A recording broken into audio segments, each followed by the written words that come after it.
Hello and welcome to World Wonders Reloaded. We are back finally with our second and last expansion for Catan World Wonders, which is going on 10 years now. It was released, I think, in its final form in 2012. Our previous expansion was called World Wonders Revisited, and if you haven't checked out that, then I will post a link in the video description as well for that one. But we are back with 8 more wonders. Actually, this isn't a final release. We have only been able to test 6 of the 8 wonders in this expansion, so the last 2 are untested. But due to several comments from some of the viewers, I decided to release these anyway. People have said that they would want to test them for us. So the last 2 wonders I will do in the final part of the video. And those are the ones that I would very much like feedback on. And if there are changes to them, then I will post a smaller video in the future for the final release. But these are the 8 we have today, and I will post a link to the download website where you can download and print these. This is not something you can order.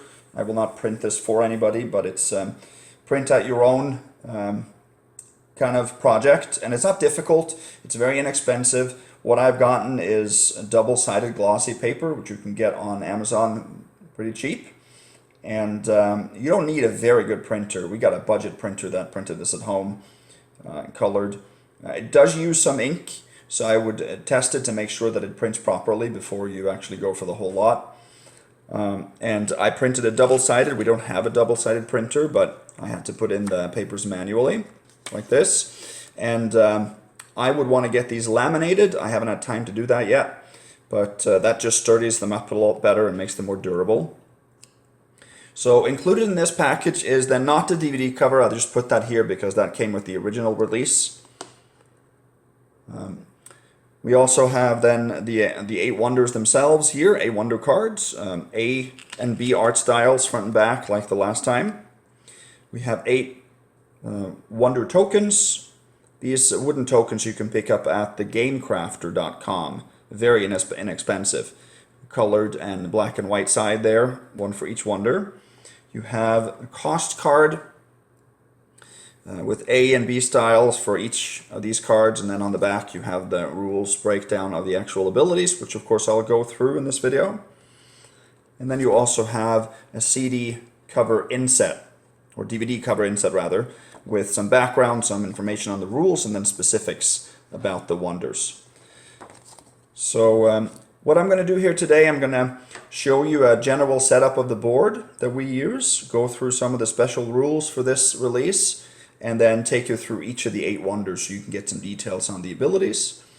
And that should be it. So hope you guys enjoyed this. Let's go ahead and start on the actual game board setup. So this expansion includes 8 wonders for the Citizen Knights scenario, the Oil Spring scenario, the Fisherman of Catan, and 2 of the scenarios from the Traders and Barbarians expansion. One called Traders and Barbarians and the other called the Caravans. I will not go through the rules of any of those expansions. I assume that you know about them, and if not, can at least look up the rules for those. Our expansion of 8 wonders can be played with any of the other expansions that are available out there, at least the main ones, without any major modifications. If there are modifications that needs to be made, I will point those out in this video. And if you have questions about it, please feel free to comment in the below the video, and I will get back to you as soon as I can about that. We have tested these wonders in combination with most of the other expansions, but not all. So there might be unforeseeable things that we haven't thought about. But this is then a normal game board. Central Island, you can play this with seafarers, but there are no wonders in this expansion for seafarers, so it doesn't cater to that specifically. So a few rules before we go into the individual wonders. 3 of the wonders are for Citizen Knights, so I'll go through those a little bit first. When you play Citizen Knights, we always play, and we highly recommend that you guys play with the regular development cards. The normal development cards that you can buy in the main game. That is in addition to the 3 different types of regular progress cards that come with the Citizen Knights. So you can choose at any point during your turn to buy development cards like you can in the regular game. But of course that doesn't affect when you choose when you get a progress cards from the event die. You guys that have played Citizen Knights know what I refer to there. We like the inclusion of development cards, and a couple of the wonders even have those development cards embedded in them. So in order to play with our wonders, you'll have to include them, but that shouldn't be a big change. Secondly, we play with resource tokens. Now, if you don't know what resource tokens are, I have a video up on my channel, have had for many years, about this little mini scenario. It is excellent. It is something that has changed our gameplay drastically. It doesn't in itself change the game, but we've never looked back. We never liked the original use of the city walls, so now they're taking on the inclusion of tokens instead. So look at that video for a description of that little scenario. Now, because we use tokens, we therefore also do not use the special build phase that Citizen Knights introduced. We never liked that. It lengthened the game too much, and it didn't really give any pressure to do what you could on your turn, because you could just wait for the special build phase to build things. So that is removed, and you don't have to do that to include our wonders, but we strongly recommend it.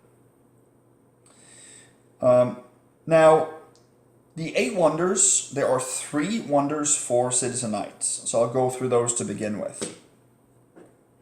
Now, the first wonder we have is the Endless Barrier, and that is, of course, based on the Great Wall in China. And the prerequisite for that wonder is a city with a city wall. So, of course, in a normal Citizen Knights game, you start with a city. So the prerequisite for this would be only spending 2 brick to build a city wall like a red player here has. Now, for the costs for the various stages here, we have included commodities. We decided to use that. Of course, that will make it a little bit more expensive. So the overall number of cards for each level has maybe gone down a little bit. But we did include those. So they can be a little bit more tougher to upgrade than other ones.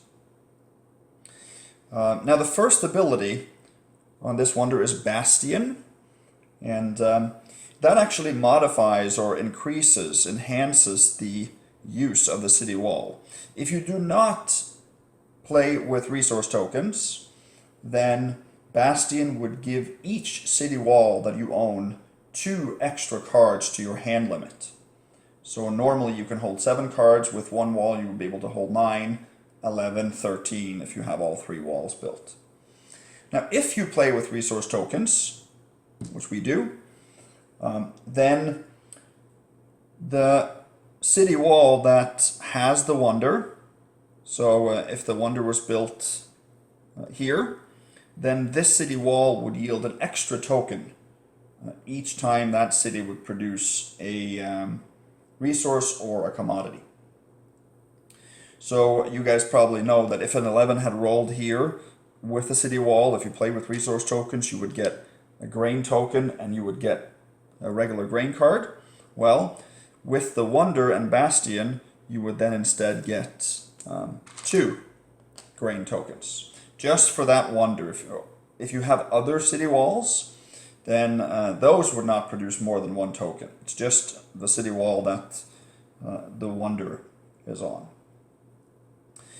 The second ability is called Free Will, and that is an ability that is very popular, and it's very good, but it's not overpowered. We've always tried to make all the abilities at a decent level. Basically, it means that when you get a progress card, you can pick which of the 3 types of progress cards you want to take.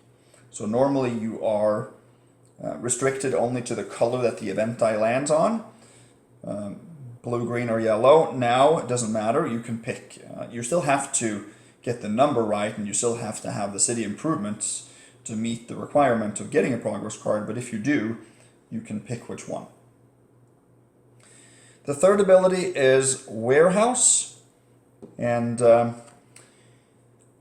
that is an ability that enables you to, on your turn, you can trade in your entire hand to the bank for half of that amount in commodities. And you can gain up to 2 commodities that way each turn.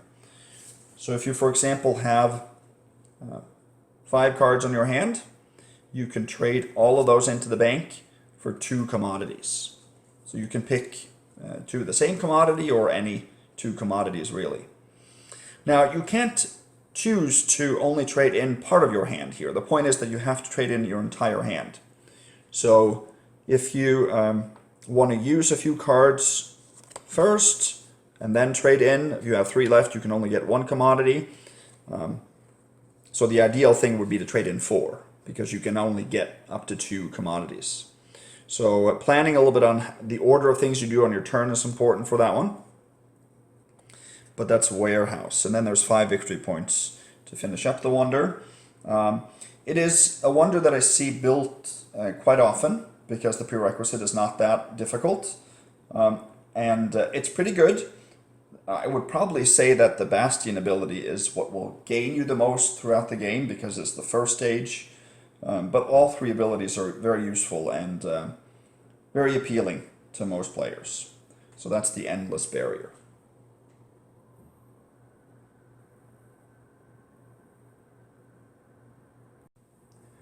The second wonder is the Vast Army, and this is based on the Terracotta Army in Jiangxi, also in China.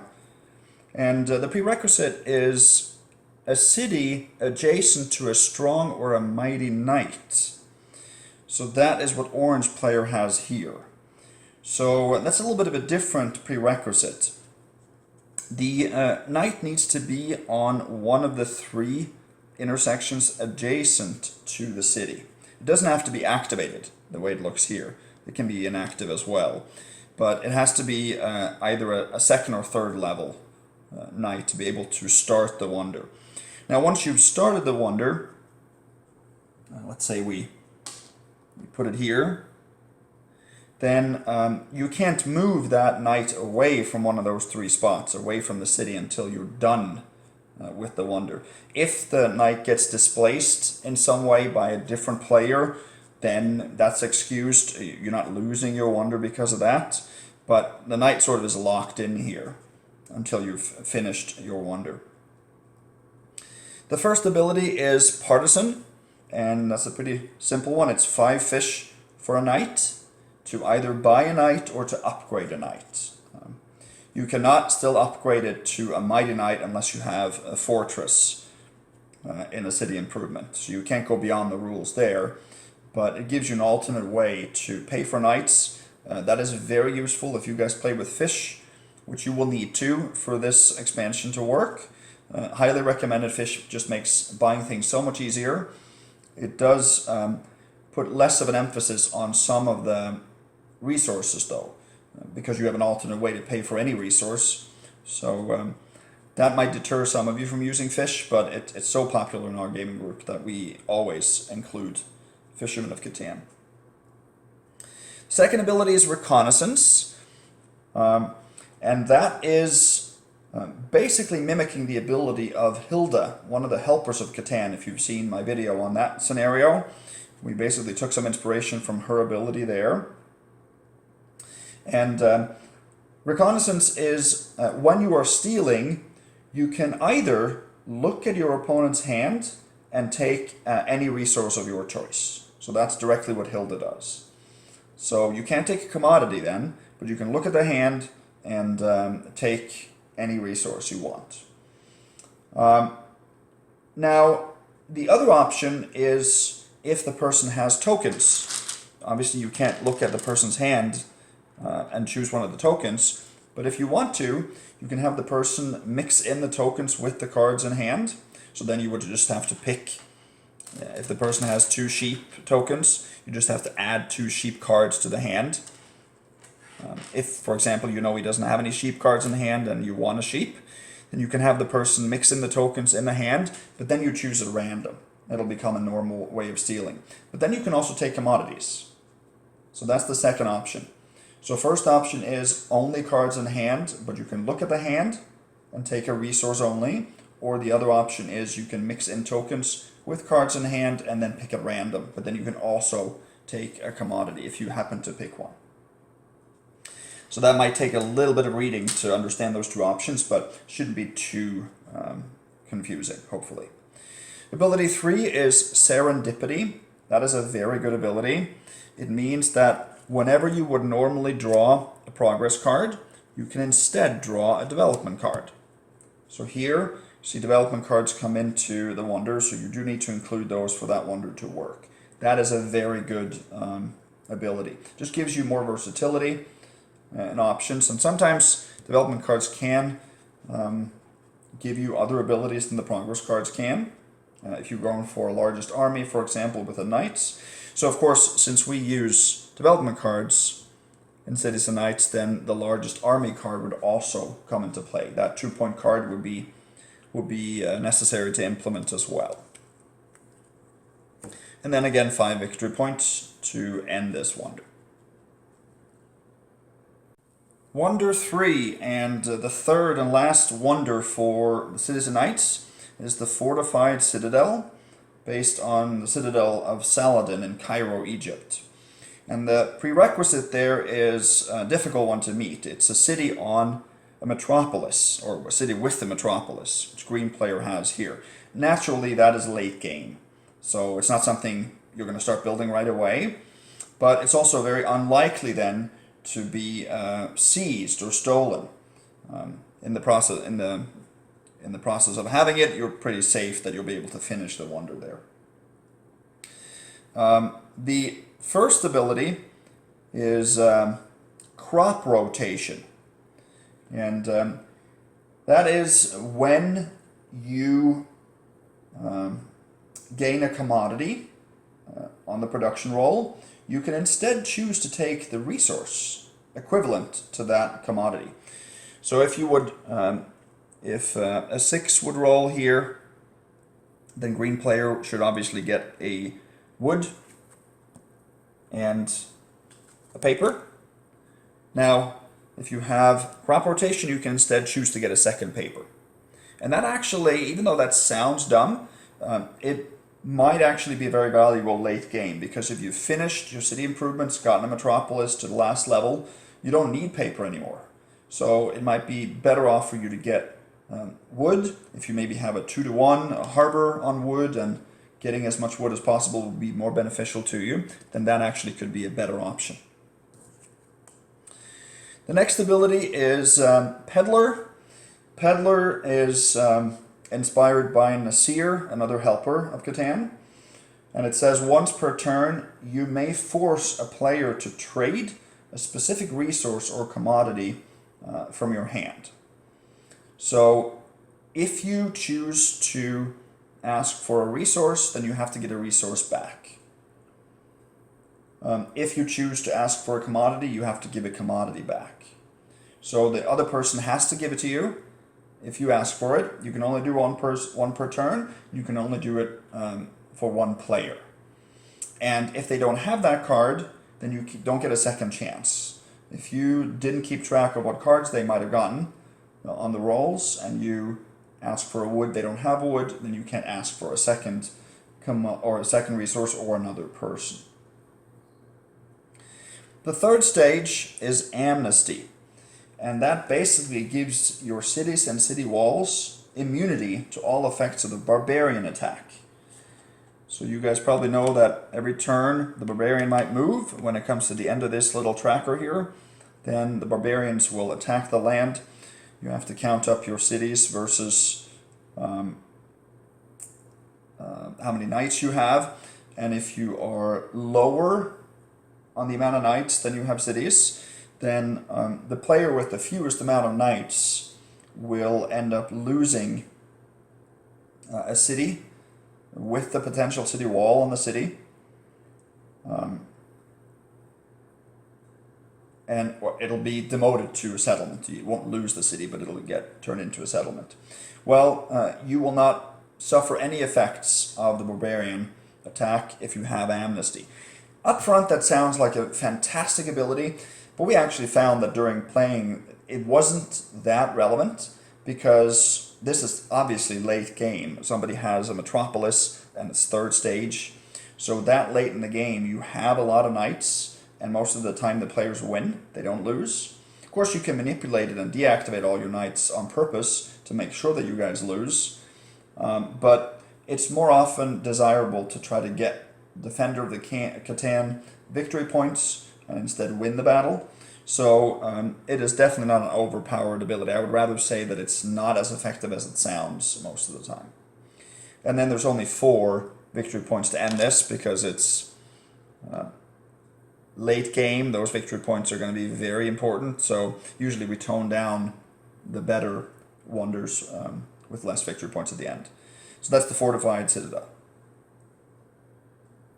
The next 2 wonders are for the oil springs scenario, and I do have a tutorial / review of this scenario up on my channel right now, so if you have no idea what this scenario is about, then please go check out that video. It's very inexpensive, it's less than $10 on Amazon, excellent, and I've included that scenario here. So you can see a couple of oil springs here. We got the oil tracker and some oil tokens. So a couple of differences in our way of playing oil springs than the included rules that I want to go over here. And I strongly advise you to do the same if you use our wonders in your oil spring setup.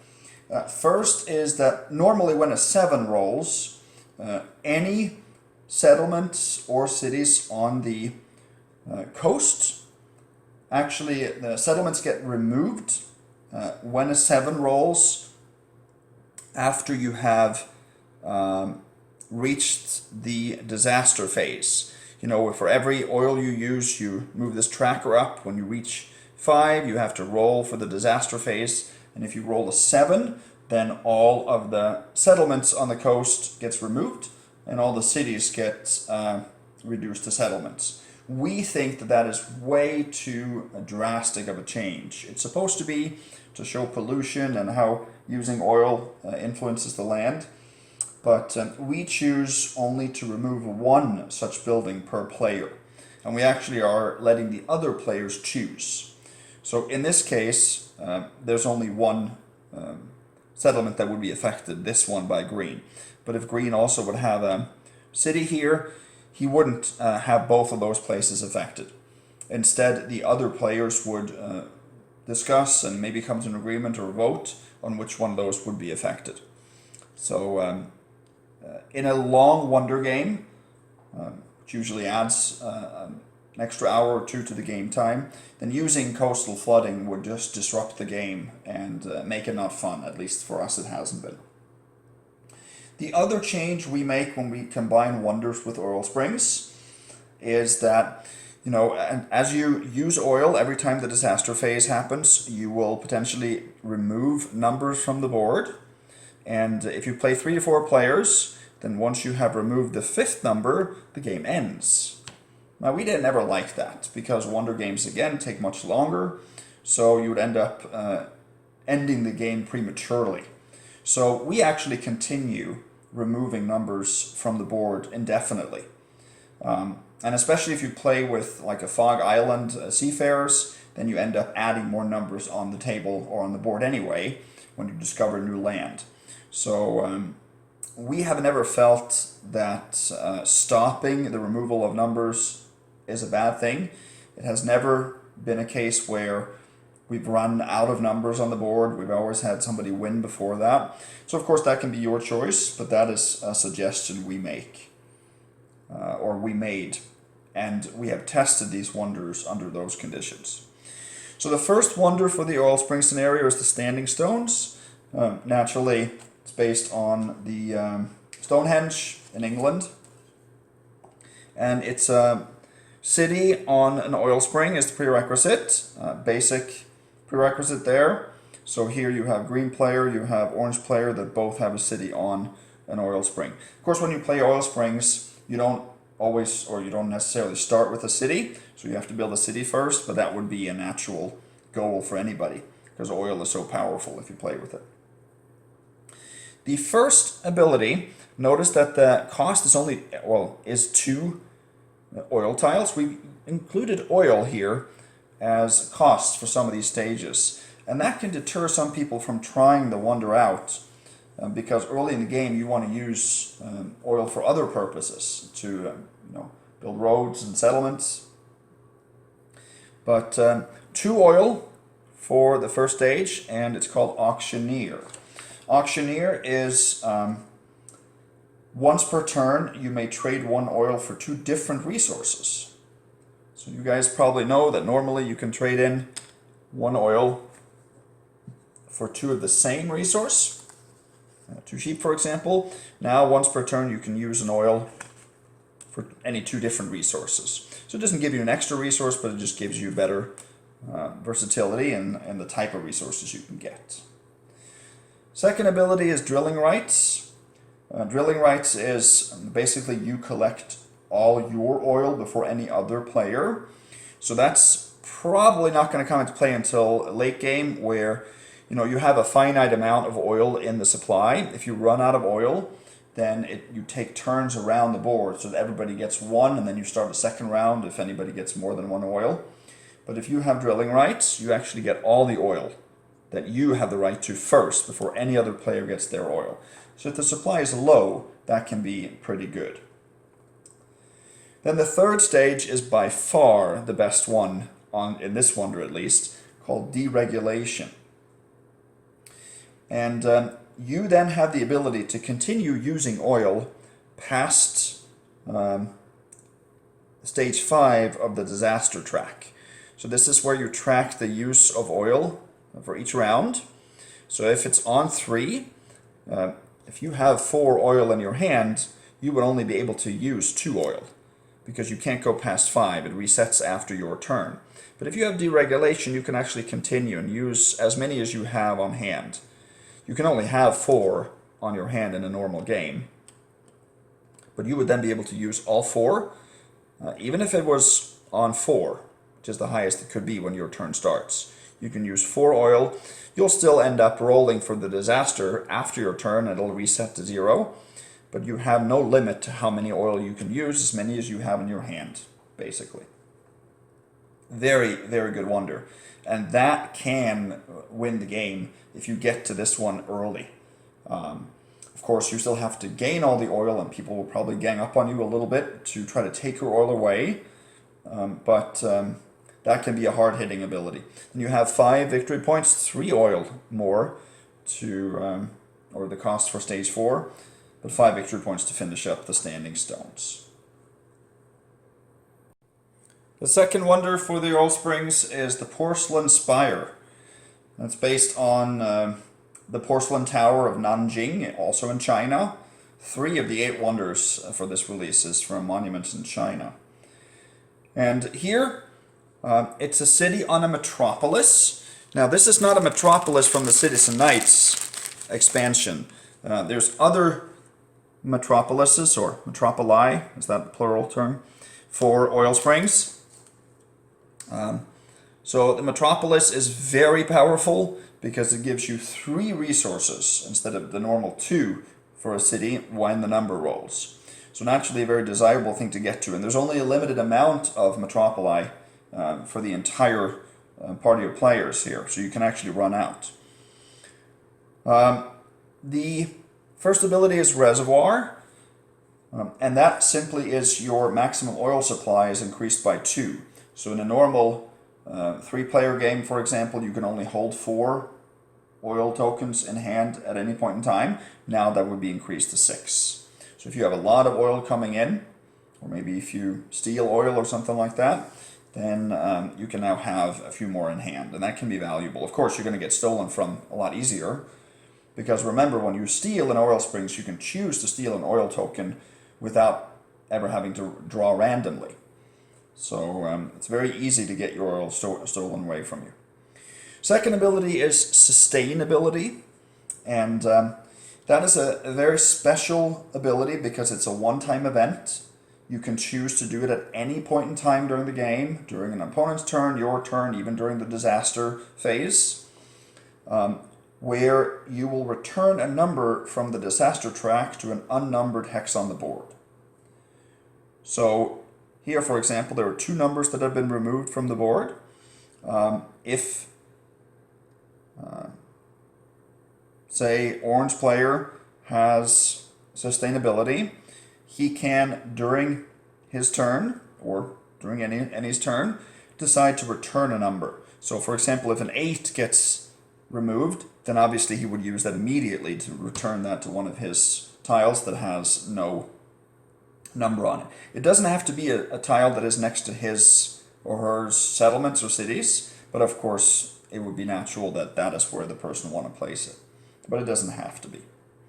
The third ability is Conservationist, and that is simply saying you can sequester 2 oil tokens per turn. Sequestering of oil tokens, of course, is when you choose not to use one on your turn, flip it over, and that's a very good way to stack up victory points, late game especially, and doing that twice per turn is very powerful. It was almost considered broken or too good because we had it on one of the earlier stages, but once we removed it or moved it up to the 3rd stage, and since it requires Metropolis as well, then it didn't become, it's good, but it's not so that you will win the game by this ability alone. But it's definitely an ability to go for if you can. A lot of oil here required as cost for the various stages, so that can be too costly for some. So that's the Porcelain Spire. We also have one wonder for the Fishermen of Catan, and that's the Waterside Castle based on the Palace of Sennacherib in modern-day Iraq. And it's a city on a lake or a fishing ground. So currently no player has that, but let's move that there. So orange player would in this case meet the prerequisite. Lakes are in general very good. We found that those are among the best tiles you can be on, almost as valuable as gold fields. But that's a wonder that has gone through a lot of revisions and changes during testing. It was too good, it was too weak at one point, and we tried to balance it a few times. The first ability here, or stage, requires 14 fish to start. I think that was all the way down to 8 or 9, which was way too low at one point. And the first ability is Lure. Now Lure gives you the chance to, instead of drawing a fish at random, to instead just pick a 2-fish tile from the stock once per turn.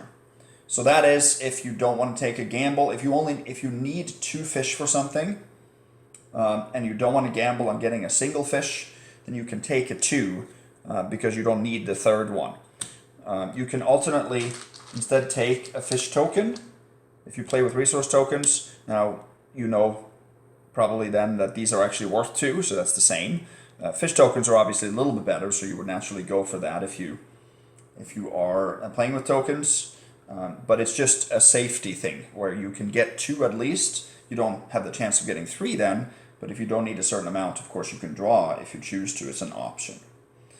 Second stage ability is Buccaneer, where your pirate can actually be put on a lake or a fishing ground and prevent the production of fish from that location. It doesn't steal from anybody, but you can choose to use the pirate. Well, if you play seafarers, of course, they will steal if there's a boat around, but it also prevents fish production from those locations. And then stage 3 is Bazaar, and Bazaar basically reduces all the costs of fish by 1 if the purchase costs 4 or more. So normally it would cost 4 to buy a resource. Right? Normally you would have to pay 4 for a resource. Well, If you have Bazaar, you only need to pay 3. 5 is buying a boat or a road. Well, that would now cost 4. 7 for a development card would now cost 6, and so on.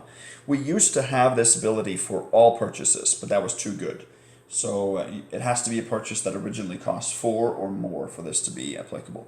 And then you end with 5 victory points. That's the Waterside Castle. Then we get to the first of the 2 wonders that we have not tested yet. So this is where we need your feedback. Please, if you have the opportunity to play these wonders, and give us a word or 2 on how they worked. If they didn't, then we would really like input on how these work, how the abilities work, and how they, if they're too good or too weak. That's essentially what we're looking for. Please try to be descriptive and constructive in your feedback there, and we would be willing to change them, of course, if they're not good enough. So we will read and listen to all your feedback there. Really appreciate that. Now the first wonder is the resplendent basilica, and that's for the caravan scenario, and it's based on Hagia Sophia in Istanbul in Turkey, and it's a city on an oasis. So you know that in the caravans you play with an oasis in place of a desert. So here Orange player has a city on that, so he would meet the prerequisite to build this wonder. The first ability, and these we've chosen to do a little bit different. We decided to have all the same resource for each stage. So 4 grain for the first stage, and that's called Cavalcade. And that is an ability that makes you, or gives you the ability to also use brick and ore to bid during voting rounds. If you know the scenario, you know that in order to be able to place a camel, you have to win a bidding or win the bid in a voting round. And you can normally only use grain and wool for that. Now, if you have Cavalcade, you can also choose to use ore and brick. So the only resource you can't use now is wood. So that gives you a lot more versatility to be able to make your decision or choose where the camel is placed. And we know that camels are able to give you extra victory points if they go on both sides of one of your settlements or cities. We have not played this scenario hardly at all, and definitely we have not tried it with any wonders, so we don't know if that ability will be too good, but yeah, I'd like your feedback on that. The second stage is Spawning Ground. It'll also give you 2 victory points. And then the ability is a one-time event where you will put a random number token on all the oases hexes that you can see. Of course, here there's only 1, so you put a random number on that. Ended up being a 5. Any buildings that you now have on those hexes will produce 1 or 2 fish each time the adjacent number is rolled. So the oasis basically grows fish now, and you can gain fish tiles the way you would if you were on a lake. But it's only that player. If red player later builds a city here, that player won't get any fish. It's only the player who owns the wonder. The third stage is Marketeer, and that's probably the ability we're most unsure of, if it would be too good or not. You, once per turn, will be able to put a camel on any existing caravan. So once per turn, anytime during your turn, you can place a free camel anywhere. So you have to abide by the rules still. So you have to continue from the end of one of the 3 caravans. But of course, you can do that for free, and that might give you extra victory points throughout the course of the game. So that could be too good of an ability. We thought about maybe implementing a small cost of 2 resources of any kind or something like that. We decided to keep it like this and then see people's feedback. Of course, we thought we would get to testing it, but we didn't. Then we have 4 victory points to end up the resplendent basilica.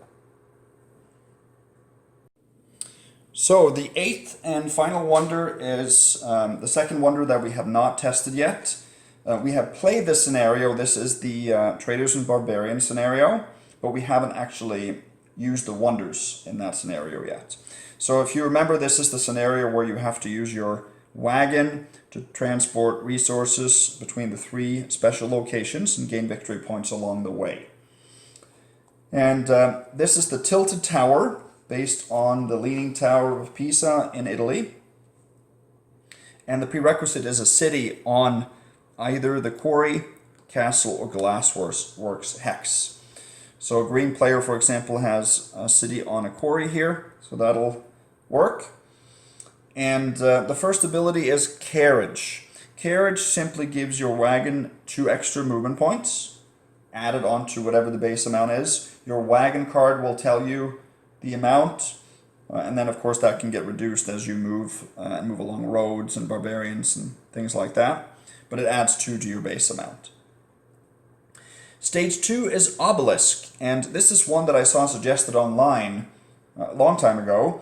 We use just an octagonal wooden peg to represent the obelisk, and the ability is that once per turn you can move the obelisk or place it on any open intersection. So for example here, so it's on an intersection, it's not on a stretch or a flat area. It's where the tiles meet, and your opponents cannot build or move on or past that intersection. So you cannot, if red player placed the obelisk, green player cannot build roads past that point, cannot build a settlement or city on that point, and anything else that would move past, like the wagon cannot move past that. You have to move a different way or a different route. It doesn't break Longer's Road though, and you can build from the other direction. But if the obelisk is put on here, then cities or settlements are not able to be built on that spot. So that can be quite valuable if you want to block an area for someone else. Of course, you can't build there either until you move away that obelisk, but that you can do the same turn. Stage 3 is Consignment, and that gives your wagon the ability to carry 2 commodity tokens at the same time. So if red player comes down here and has that ability, he can then take 2 resources. So if he gets 2 different ones, then he'll have to go to 2 locations. But if he's lucky and get 2 of the same resource, like here, then he would have to transport those back to the Glassworks hex and get 2 victory points instead of 1. So that is an ability we think could be too good, but again, we would like your feedback there to see if that's an ability that, if it's an ability that makes the game not as fun and guarantees the victory for the person that has the ability, then of course it would be overpowered. So those are the kind of things that we are looking for your feedback on. Notice also that there's 4 gold here, because you also get gold when you deliver resources as a cost for one of the stages, and then you have 5 victory points to end up, or to end this this wonder, the Tilted Tower. Something else that I didn't say is that since we started working on this expansion, version 4 of World Wonders has been released. I will post a link to the download for that too. The rules have changed a little bit in the base core rules. The most notable difference is that the seizing of wonders has gone away from the rules. We still play with the version 3 rules. We still play with the seizing of wonders still there. We find that actually to be a fun and quite competitive part of the game. But that of course is up to you. But just note that all of these wonders have been tested under the version 3 rules for World Wonders. So that's it. Thank you guys for tuning in and for watching.